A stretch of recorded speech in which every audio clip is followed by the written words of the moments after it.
ako din nakakita ng mga video ng mga vet na nagtatanggal ng botfly. Ay, sabagay. Larvae. Ang ganda naman. Ang, Kasi bilog na bilog tapos. I know, right? Come on, move. Anyang kingo.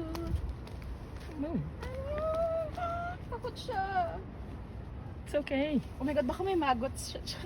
Ano ba? Ay, cute. Si Shannon, meron siyang tattoo ng tortoise. Turtle? Nga ba yun or turtle? Sa leg niya. Hindi ko lang maalala kung tortoise or turtle. Oop. Oh, nahiya tuloy siya. Anyang. Hello. Go. Come here. They're eating the cactus. You're free now. Bye. See you soon. Oh my God, baka bigla siya mag... Armadillo na siya. Mag-relax yun. It's okay, go.